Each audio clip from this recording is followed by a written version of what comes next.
তো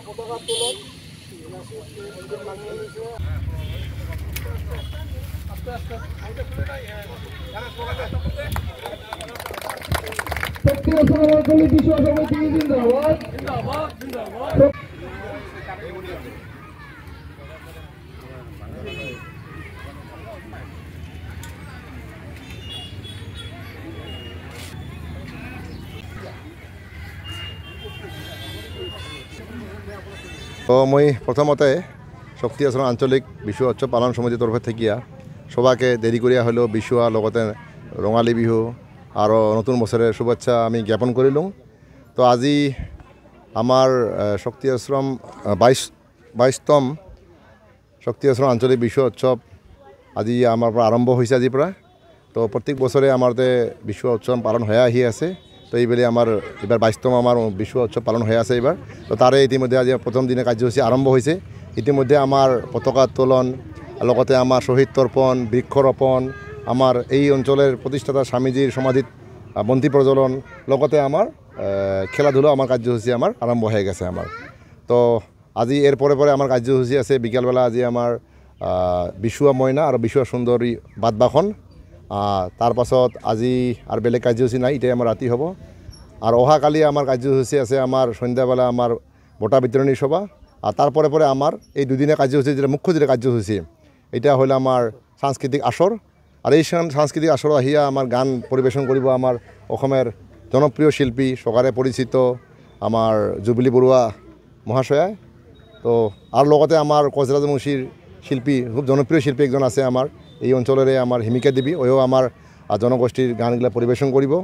তো গতিকে আমার এই গোটেই এখানে কার্যসূচীত সমূহ রাইজের সহায় সহযোগিতা কামনা করলুম। তো কথাটা হল আমি বিশু উৎসব পালন করার উদ্দেশ্য হল কি বিশু আমার কচরাজবংশী জাতীয় উৎসব এটা আমার, গতিকে আমি এটা পালন করবই লাগিব। আমি পালন নকৰিলে আৰ কাই কৰিব।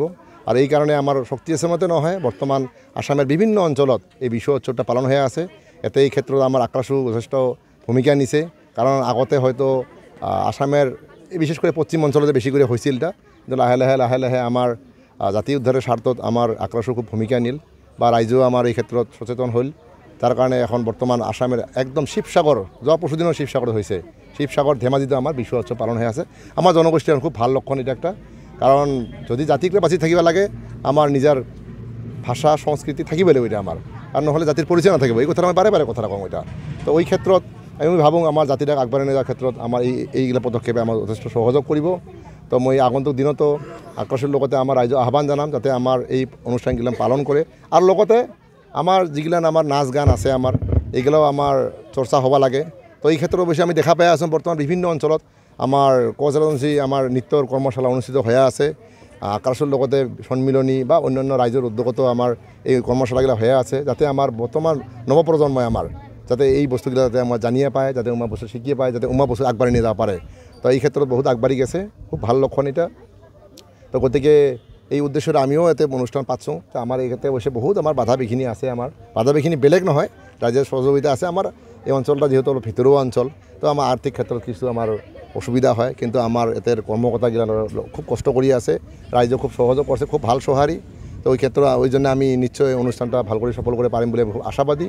আর আমি আরেকবার কম মই যে আমার আজির পরে আরম্ভ করি কালির যত কার্যসূচী আছে, বিশেষ করে কালিকার যেটা আমার রাতের যেটা আমার মুখ্য কার্যসূচী আমার জুবিলি বড়ুয়ার আমার আর হিমিকা দেবীর আমার যেটা সাংস্কৃতিক অনুষ্ঠান হব, এতে যথেষ্ট আমার ভিড় হওয়া বলে আমি এটা আশা করি আছো। আমি গতিকে তাতে খুব সুশৃঙ্খলিতভাবে আমার রাইজে যাতে অনুষ্ঠানটা উপভোগ করে মই পুনর্বার মই কমিটির তরফ থেকে আহ্বান জানাইলুম। আর লগতে আমার গোটাই জনগোষ্ঠীক আমার বিশ্ব কমিটির তরফ থেকে লগতে একজন রাইজ হিসেবে মই আহ্বান জানাং যাতে আমার এই আমার সংস্কৃতি যাতে সবাই মানে ধরিয়া রাখে। লগতে আর একটা কথা কবা চাং, কালি যে আমার অনুষ্ঠান আছে মেইন সাংস্কৃতিক অনুষ্ঠান, তাতে আমার আইমাও গিলান নিজের জাতীয় পোশাক পরিধান করে আসলে খুব ভাল লাগিব, কারণ এটা আমার জাতীয় উৎসব এটা হয় আমার এতে। আরও এইটাও একটা খুব ভূমিকা পালন করে আমার সাজপার গিলান, সাজপারও একটা আমার জনগোষ্ঠীর একটা পরিচয় দেয়, একটা সাজপার। আমি সাজপারের জড়িয়ে আমি জনগোষ্ঠী আমি আইডেন্টিফাই করে পারো যে কী জনগোষ্ঠী হয়, এটা কচরাজবংশী হয়, বড়ো হয়, রাভা হয়, মিসিং হয়। আর প্রত্যেক জনগোষ্ঠীর যেগুলো আমার ভূমিপুত্র আছে আমার খিলঞ্জি জনগোষ্ঠী আমার নিজে নিজে আমার সাজপার আছে আমার। তা আমার সাজপার থাকিল, আমার সংস্কৃতি থাকিল, আর ভাষা আমার মই যেটা ভাষার কথা কয়ে আসো এটা আমার রাজবংশী ভাষা। তো এই ভাষাটা হয়তো সবাই যারা চর্চা করব এটা একটা জাতির আমার পরিচয় দিব, জাতিটাকে আমার আগবাড়ি নিয়ে যাব। আর সকালের শেষত মূল বস্তুটা হল কি আমার শিক্ষা। তো এই ক্ষেত্ৰত তো আমি যথেষ্ট আক্ৰোশেৰ পৰা আৰম্ভ কৰি আমাৰ সবাই এই ক্ষেত্ৰত মানে আগভাগ নিছে যাতে আমাৰ জনগোষ্ঠীটা শিক্ষাৰ ক্ষেত্ৰত খানিক সচেতন হয় যাতে আগবাঢ়ি যায় তো আমাৰ এতে আৰু একটা ভূমিকা নিব লাগিব আমাৰ অভিভাৱক গিলান যাতে আমাৰ নিজৰ অঞ্চলের আর নিজের চাওয়া গেলে যাতে স্কুল পাঠায় পড়াশোনা পড়ে না করে যে মনোযোগ দেয় তাহলেহে জনগোষ্ঠীরা আমার মানে আগবাঢ়ি যাব তো গতিকে বেশি নাকং মই তা আমার সাংবাদিক বন্ধুগুলোকে আহ্বান থাকিল যাতে আমার কার্যসূচীখিনি কালিও যাতে আহিয়ে সহযোগ করে যাতে আমার প্রচার করাত আমার সহযোগ করে আপনারকো আহ্বান থাকিল তো সদৌ শেষত মই গোটাখিনি কার্যসূচীর সরকারের সহযোগিতা কামনা করিয়া আমার কর্মীবৃন্দগিলান উমাকো ধন্যবাদ জানাং এই জন্য কারণ উমাকো কষ্ট করিয়া অনুষ্ঠানটা মানে লাগি আছে তো সবাইকে আমি শক্তি আশ্রম আঞ্চলিক বিশ্ব উৎসব পালন সমিতিয়ে 2 দিনের কামের হালছে নিয়া শক্তি আশ্রম অঞ্চলের গোটাই রাজ্যের সহযোগত আর আক্রাসুর সহযোগত আমি যে বিশ্ব উৎসব পালন কৰিব ওলাইছি এই বিশ্ব উৎসবত খুব উলহ মালহেৰে পালন করা হব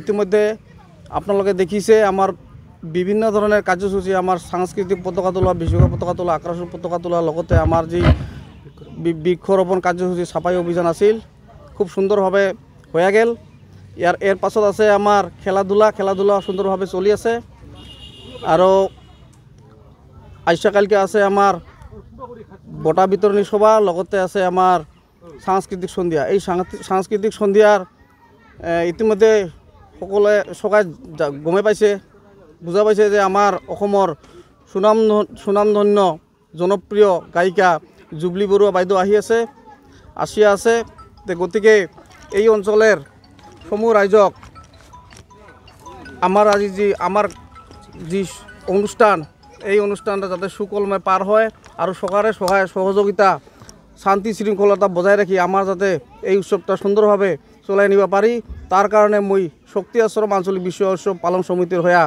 সমূহ রাইজক মোর তরফের পৰা মই অনুৰোধ জনাইলং ধন্যবাদ।